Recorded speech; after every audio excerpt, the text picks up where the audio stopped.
નક્કી નથી કઈ આવે. ભક્તિ શક્તિ અને મૃત્યુ એને કોઈ પણ ઉંમર આવે લેના દેના નથી.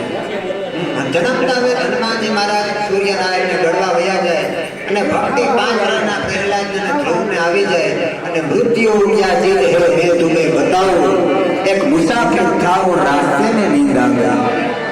પણ અભિમાન નથી મુકાતું. ઘણા એમ કે હું મોટો કલાકાર છું, મોટો બિઝનેસમેન છું, મોટો ઉદ્યોગપતિ છું, પણ હું કરનારને કહેજો કે તું તારો નથી.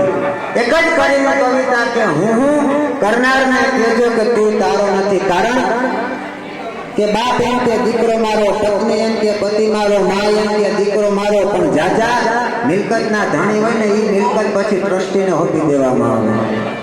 એમ હું કરનારને કહેજો કે તું તારો નથી. એટલે કવિ કહે છે કે જીવ સામે ફરે છે ગુમાનમાં,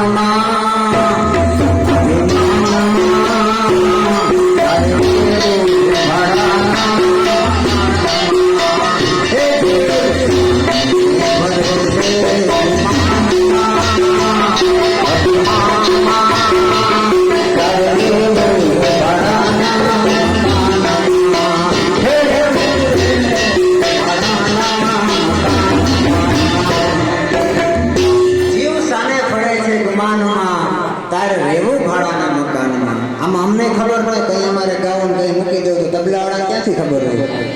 હા, પણ જીવ સામે ફરે છે ગુમાનમાં. મૂછું મરતા કંઈક મહીપતિ, ગજબ હતા ગંભીર, સબળ એના શરીર અમે મહાણે જોયા મેઘગ્રહણ. અને સાહેબ એ સોમલોભિયાએ નાણું ભેગું કર્યું હતું. સોમલોભિયાના શરીર મહાણે જોયા મેઘગ્રહણ એટલું નહીં, પણ ગીતા ગાય અને જ્ઞાન દીધું. એ કૃષ્ણએ કેવી કરી? અખિલ બ્રહ્માંડનો માલિક સાહેબ જન્મ લઈને આવે તો એને પણ મૃત્યુ સ્વીકારવું પડે. તો એ ગીતા ગાય અને જ્ઞાન દીધું. એ કૃષ્ણએ કેવી કરી? એ સામળિયાના શરીર અમે મહાણે જોયા મેઘગ્રહણ. બધા એમ કે અમરકોટો કોઈનો નથી, બધાને ખબર છે. પણ જ્યાં લગી સ્મશાનમાં હોય ને ત્યાં લગી વેરાગ લાગે. પણ જેવા નાઈ એટલે પાછા હતા એનો એ આ મને તમને આ મકાન છે 5, 25, 50, 60, 70, 80 કે 90 વર્ષના પટ્ટા ઉપર આવેલું છે.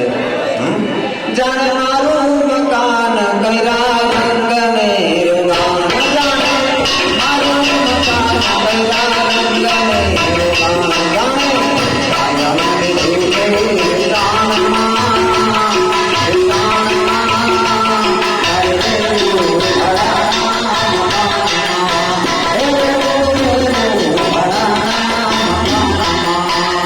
Yeah.